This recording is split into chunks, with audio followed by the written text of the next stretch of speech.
In this fifth and last episode in this series, we take a look at the devastations of the east of the Netherlands towards the end of World War II. Arnhem was the well-known scene of Operation Market Garden, the failed attempt by the Allies to capture the Rhine bridge.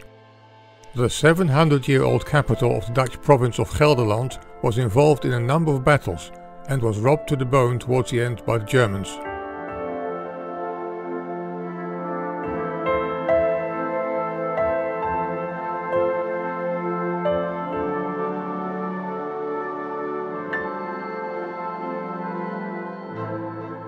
Near Arnhem, 2 Bailey emergency bridges were constructed to re-enable traffic.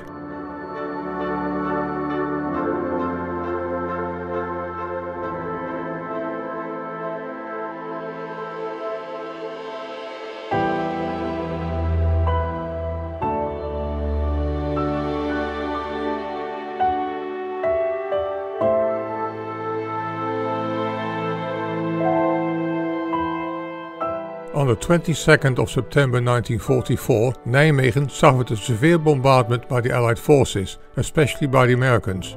Till this day the jury is still out whether this was an accidental bombardment due to a navigation mistake or deliberate. 800 people were killed.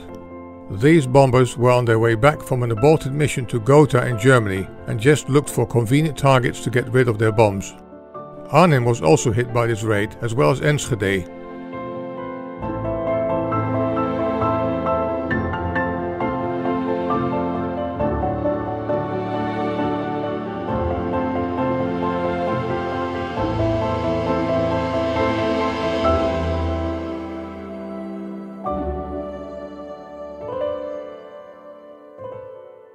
Not far from Arnhem and Nijmegen to the west lies the Betuwe.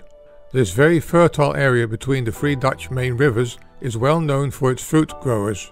Annually, heaps of tourists used to flock to the Betuwe in May to see the beautiful blossoms on these trees. After the war, hardly anything was left. All that remained was a barren landscape, as can be seen here around the town of Tiel.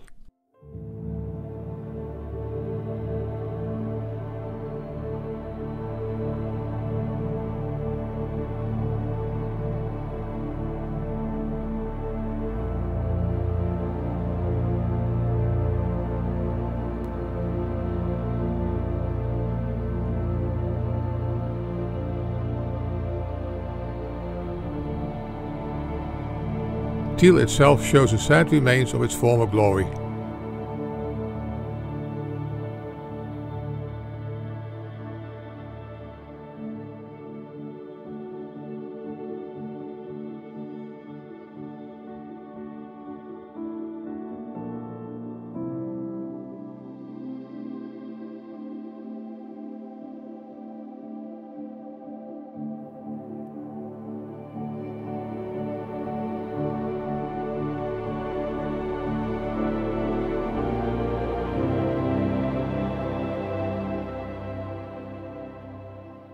Many areas became totally unusable because of the millions of deployed landmines.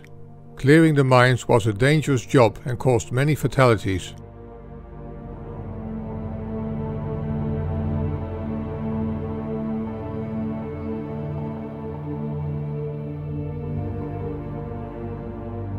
Other parts in the east of the Netherlands did not escape from the war onslaught either. Zutphen and Deventer were severely damaged.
The city of Groningen in the northeast of the country did not escape from the spoils of war either.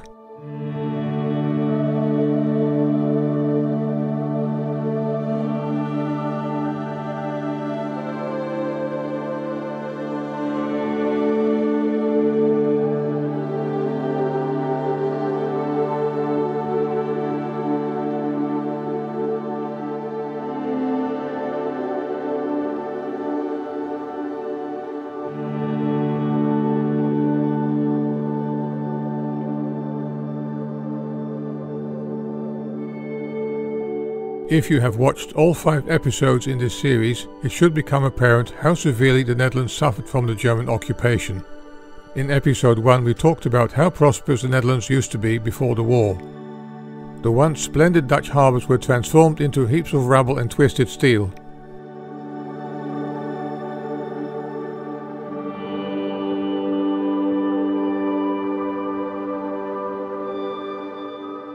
Before the war, the country had one of the most modern electrified railway networks in the world that served all cities, towns and villages.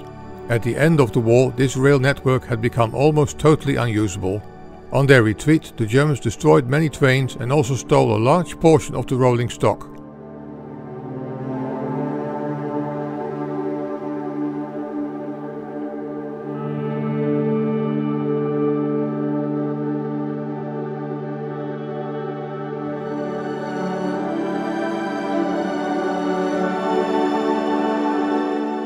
Before the war, the railways possessed 30,000 carriages and nearly 900 engines. This graph shows how much of that was left.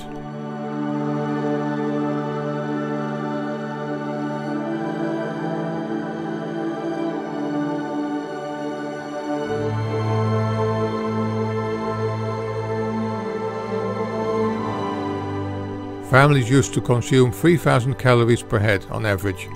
This fell back to only 400 calories and can be directly linked to the Great Famine in the winter of 1944-1945. Large areas of fertile land in Zeeland and the Wiedinger Meer were inundated by both the Germans and bombings by the Allies, as shown in earlier episodes.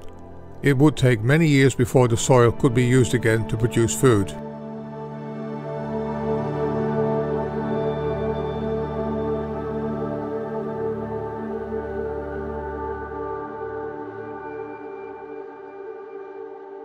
The reputation of Dutch cattle and meat produce stood at a very high level.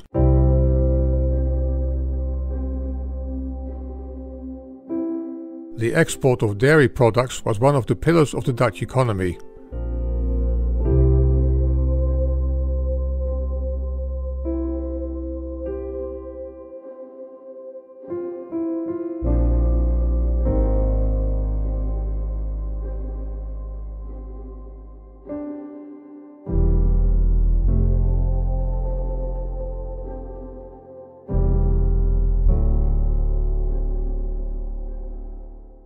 It would take years before the poultry production would reach its pre-war levels.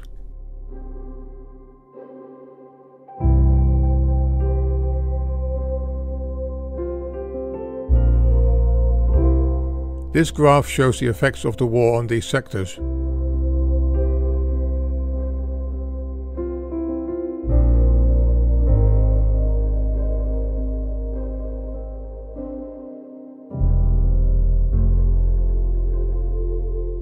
The production of coal before the war was sufficient to support the entire country, but dropped to around 25%, causing the Dutch to rely largely on coal supplies by the Allies.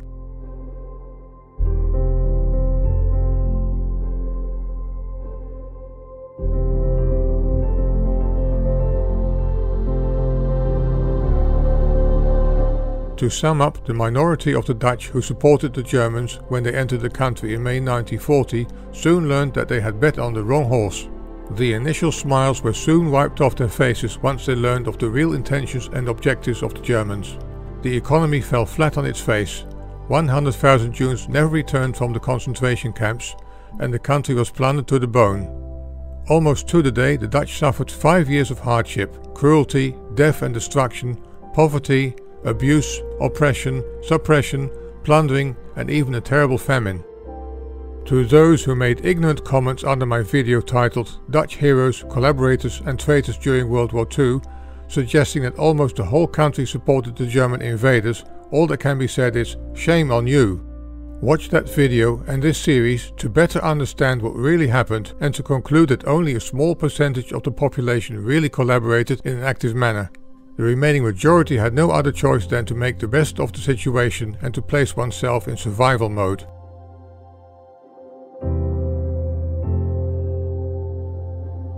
On the 13th of March 1945, Queen Wilhelmina returned from her exile in London to make a tour through the liberated south of the Netherlands.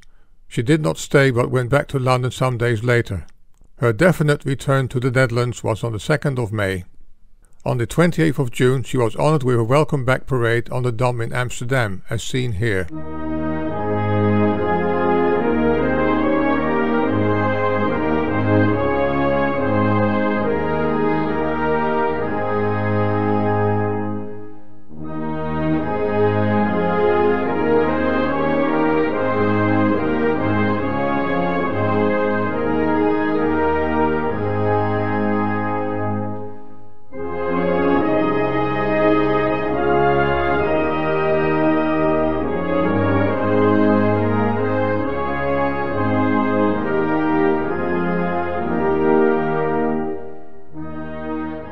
Gradually, life in the Netherlands returned almost to how it used to be.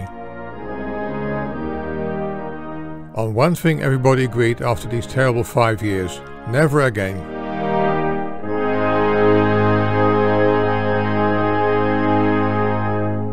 Thanks for watching.